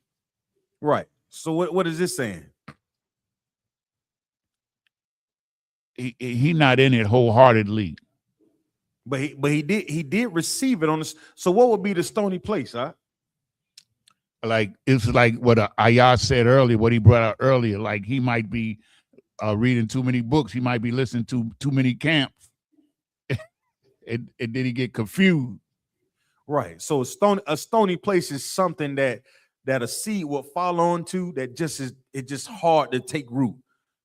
Just remember, Christ is talking to a multitude. So remember, this is something he's teaching our people. He breaking these things down, right? And he's telling them the truth about the kingdom of heaven. And some people, they hearing it, but the thing about telling the truth, sometimes they just not ready for it. Huh? They just not ready. It's too hard for them. It's too. Oh man, what y'all saying is real, man. I'm happy to see you. You know what I'm saying, brother? Man, what y'all be saying is so heavy, man. Boy, you ever see them when you be at camp? They be excited to see you. They be like, man, good to see y'all, brothers, man. Y'all so heavy, man. Ooh, yeah. You know what I'm saying? They be out there, you see them. But for whatever reason, it just be like, man, I'm gonna get with y'all, man. You just so, man, I don't know about it, man. Just so, what Waka Flocka say, man? Waka Flocka said it. Man, I like y'all message, man, but damn, why I gotta be so militant, man? Why I gotta be so strong? Why I gotta be so aggressive? Why I gotta be so radical? Radical means you love something enough to be radical about it. That's all. Right. Radical, just another word for love. I love something enough. Some brothers don't understand that. They say, man, I love what y'all saying, but why I gotta be like, for whatever reason, they just not ready for it in their minds. They just not ready to let something go. They just not ready for it. They heard it. They heard it, Akaska. They heard the truth. They know we the children of Israel. But for whatever reason, it's just hard for it to take root. And nowadays, being on topic, it could be these holidays. Everybody say, I was talking to a friend of mine that's in the world. Man, you don't sell. Nah, man. But what about the children? He be on board, man. What you be saying, y'all be heavy, man. I be watching y'all classes. Man, but my kids, man. It'd be hard for me to break through that thing, Ayathan, because it's a stony place for him. He don't want to let me in. He don't want to let the truth take root. But he hear me. Right? Yahweh start breaking these things down to you. Go ahead, read verse 21. Verse 21. Mm-hmm. Yet hath he not root in himself, mm-hmm. but dureth for a while. For when tribulation or persecution arises because of the word, by and by he is offended. Right. So what is this talking about, Yonazar? What verse should you correlate this one to? Now this one has to be 7. Salaki, sir. Well, you fixated on 7. Nah. Read verse 6, Yonazar. Okay. And when the sun was up, okay, they were scorched, and because they had no root, they withered away. Right. So read verse 21. Yet hath he not root in himself, He had but what? not root in himself. What does the end of verse 6 say? Because they had what? Verse 6. They had no root. Right. There you go. You see what I'm saying? So Con, Christ, he's there you go. So he breaking it down so we can understand it. So now we know that he's in verse 6, he's correlating verse 21 with verse 6. So we understand what he's saying in verse 6. So read verse 21 for me, Ayathan, please. Verse 21. Yet hath he not root in himself, but endured for a while. Go ahead. For when tribulation or persecution arise, because of the word, by and by he is offended. Right. So that persecution is that sun. When it get a little hot, what's his name? What's the Nelly? It's getting hot in here. Nelly said, "Oh man, it's too hot. So let me get up off of it, right?" So the sun is that persecution that's gonna take these seeds. Why? Because when it arises because of the word, by and by he is offended. Meaning when you get checked, a brother say, man, hey, stop doing that. Hey, brother Salaki, you might want to do this, brother. I need to take you to counsel. When it's time to when it's time for you to really get all the way locked in, you're like, I don't know if I really want this. Your mother get the callings. You're not coming home for my birthday. You're not celebrating Mother's Day with me. What about your daddy's birthday? I ain't gonna be able to make it. You're not coming home for the first. You're not celebrating New Year's. You get to talking like that, then guess what? Man, I don't know about this. So it's hard for the truth to take hold because of the persecution that comes along with it. The tribulation that you face when you learn the truth. Yeah, the scriptures say it's bittersweet. You know that you're an Israelite. You start learning about the blacks and Hispanics, Native Indian, all the Lord's chosen people. You start considering all the other things like, I like what y'all saying, but I don't know. They're gonna look at me strange. I gotta wear all black. You start thinking about all the things that could be wrong instead of thinking about what could be actually right. The things that you would lose instead of the things that you would gain. And remember, Christ was talking to the multitude because he was talking about being able to take these seeds and have the kingdom grow. But it's hard to do that when you don't want to go through the tribulations, or you don't want to go through the persecutions. You don't want to be called crazy. Right. He got more than one wife. You crazy. Oh, he not with you all the time. He crazy. Every weekend he at camp, y'all crazy. I don't know how you put up with that mess, girl. But she'll tell you about her hot girl summer and all the things that you missing out on. And if that seed isn't firmly rooted, and if you're not locked in, then guess what? You'll be offended. Read verse 22, right there. Verse 22. He also that receives seed among the thorns is he that heareth the word, and the care of the world and the deceitfulness of riches choke the word, and he becometh unfruitful. Now, Yanazar. Now, now, Yanazar. Now, what verse would correlate to this verse, brother? Numero 7. All right, give him a hand, y'all. Most High in Christ. Verse 7. So, could you read verse 7 for me, Yanazar? And some fell among the thorns, and the thorns sprung up and choked them. Now read that verse again. Read verse 22, Baal-Gashar. And let's see what the thorns indicate. Verse 22. He also that received seed among the thorns is he that heareth the word, and the care of this world. The cares of what? This world. The January 1st, New Year's. The cares of this world. Christmas. The cares of this world. I don't know if they're gonna like me not showing up. The cares of this world. Read on. And the deceitfulness of riches. Of who? Riches. Man, I'm gonna lose everything I got if I come to this truth, man. I'm gonna lose it all. I don't know. I'm gonna lose everything. Go ahead.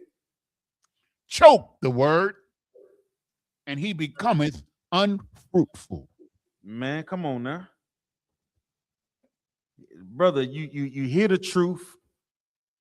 You come into the school, and guess what we begin to do? You begin to look around and find cliques of people that just like the old you. That just like the old you. You got the truth. You in here, and you begin to look out, trying to find little things that are find demons to get together, so you can talk about the things that you, the quote unquote, used to be, the drug dealer that you used to be, the pimp that you used to be. And you begin to glorify those things. You in the truth. You have the opportunity. But you begin to click up with brothers that, and before long, because you're not understanding the opportunity, then you out of here. Being around those other demons choked you up. You weren't ready. You got this, the deceitfulness got you. You a sister. You used to twerk and used to be a hoe. A whore. You come in here, you say you want to change, you become brand new. Then you get, I mean, I want me a man. And that man make you mad one time. One time, Ayathan. A quarter of a Ayathan. One. Well, you was out with the brothers. I don't know. No. You were with the other real. No. This ain't for me. No. This I don't know what I was thinking, Ayathan. And you know what she does? Now she leaves. Now the very thing that she came in here to fight against, she gonna leave and go where, Ayathan? She gonna go find another man. And guess what? And guess what that's gonna make her, Ayathan? A hoe. The very thing that she came in here to fight against.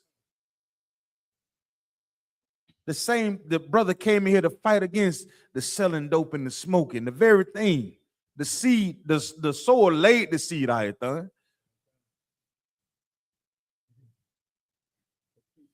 Yeah. Come on. That's why the Lord is laying these things out. Now read verse 23, Ayathan. Verse 23. But he that receiveth seed into the good ground is he that heareth the word and understandeth it, which also bear fruit and bring forth some 100-fold, some 60-fold, some 30. Right. See, now this is the seed that fell on good ground. And that's what y'all stayed in this class for us to go through this parable tonight. I know I'm up on the time, but I wanted to go through this because these are the things that we have to do from day to day to understanding the opportunities that we have in this school as Black, Hispanics, Native Indian. We have the opportunity. The Lord has laid these things out with preaching prophets in this school for us to understand the words that are in the Bible. You have the seed has been sown on you. What are you going to do with it? Are you going to become fruitful? And if you become fruitful, are you fruitful in a way that will have others desire to have what you have? Is it so bad that you don't want to tell people about the truth of the Bible and how the Lord allow you to see what it is? Or is it you just so fixated on yourself? Are you just inundated with self-worship like the people that's going to celebrate Christmas, that celebrated Christmas, or the people that are going to celebrate New Year's? And I think about it, Ayathan. The question I have, you know, he taught in parables, but why? Christ did this it's a way for us to see ourselves, right? And you really not be offended. Because if I came to you and just said, bop, bop, bop, bop, bop, bop, bop, man, you the seed of the seed, what you gonna say? Man, not me. That ain't me. Think about if I'm talking to Christ talking to Yahweh talking to a whole slew of people. Now, I don't got to know what you into, but if I'm speaking in parables, if you really begin to seek out or you have some understanding, you're going to know exactly what I'm talking about. It's going to hit you like a Mack truck. And then that's why Christ saying to them is giving the mysteries, because you're going to get it. You're going to have what? Understanding. You're going to see and hear what you need to hear to understand what is being sown as a seed so you can grow. But for some, they going to miss it. They going to miss it out there. He ain't talking about me. Shit. Who you talking? He ain't talking about me. I don't do none of that. Ain't no thorns around me. ain't no birds flying on me. Yanazar, they gonna think it's about the birds, Yanazar. Yes, sir. Man, ain't no hard ground around me, not knowing that hard ground is your mind. You won't let the truth sink into you. You won't, but you will let New Year's parties and New Year's Eve sink into you. It go right over there. It go right over the multitude head. So that's why when we go out in the streets, the ones that come up out, we take them in. Fill your name up on a correspondence sheet. We have classes from 7 to 9, Monday through Friday. Yeah, we the 12 tribes, nation of Israel. Find your tribe over here on this chart, right? Who you belong to. And those that have an ear, they listen, Ayathan. Of course they have ears. Everybody got goddamn ears. But the Lord is saying, Yahweh is saying, those who have what? Understanding. If you can see, if you can pick up what we putting down, then you understand it. You get it. But if you don't, man, it'll go right over your head, man. You wouldn't even. But if you look at yourself in the mirror and say, damn, oh, he right. All my righteousness says filthy rags. He's talking about me. He's talking about, I have an opportunity to change because of the seed that's been sown. Let me take full advantage of it. Let me take this opportunity to prove to the Most High I am not what they said I was. We are so much better. And that's what I want to talk about tonight. The water Akim, man, just remember, like we started off from class, y'all are so much better. The seed been sown. The seed right in front of you. The parables of the Bibles is getting broken down by the priests as they're in this school. And some things we say plain, like don't celebrate New Year's this year, unless you might die. You could just lose your life. How about that? Don't go no New Year's parties. Try that. Let me speak plain. Don't do it. Don't do it. The rest of the stuff, come to class. We'll teach you. Come to class. Sit down and learn. We'll teach you. But I can just start by doing this. Don't go out. Stay your ass at home. Don't light up no damn fireworks. Don't do no goddamn countdown. Don't go to no parties. Don't go no watch night service. Get in class. Commander General Mahima will be teaching 7 to 9. Let that be your goddamn countdown. Since you want to see numbers go in the negative so much. That's what you do. Man, once again, any other question with the brother? Is he still on? What was his name again? Dallas. Salakia, Dallas Cowboy fan. I couldn't get to you, brother. I just wanted to get through the parables, man. If you tune into class next week, you get in one. No matter if you in the North Carolina area, continue to watch these classes. You got questions, bring them to the preaching prophets of the Lord, and we'll break them down to you. You understand? And anything else? And with that, I'm gonna turn the class over to the preaching prophet of the Lord. Bunky, y'all clap it up. ISUPK security announcements. We are the ISUPK. Started out at 1 West 125th Street, Harlem, New York. Rule for new brother and sister. When a new brother or sister comes into the school, they are off limits for 6 months. They are to be saluted only. They are here to shed themselves of the world. If they need transportation, the teacher will arrange it. After 6 months, if a brother or sister has an interest in a particular person, he or she must get permission from the head to speak to a brother or sister. There's another 6 months in which the brother and sister will court each other. After this 6-month period, the brother and sister will get permission from the head to marry. Tithes, which is a commandment, Book of Numbers, chapter 18, verse 21, Book of Malachi, chapter 3, verses 8 through 10, means tenth in the Hebrew. It's pronounced ma'ashara. That's 10% of every penny of any increase the Lord gives you. Give to Treasury Department or teacher.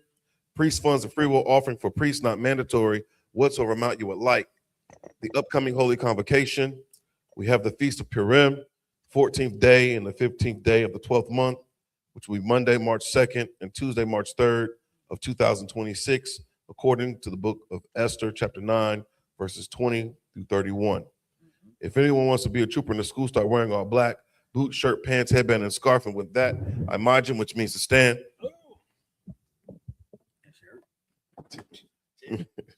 Men of Israel, we're going to render one courtesy salute to the teacher. Men of Israel, Ma'am Shabbat, Imagine, Barak, Yahweh, Ba Shim Yah Shabrakatuh. Yadamatah, hands down. Sar, turn and face the sisters. Sisters, Imagine, which means to stand. Men of Israel, we're going to render one courtesy salute to our sisters. Imagine Shabbat, Imagine, Barak, Yahweh Shamar Latha Ba Shim Yah Shai.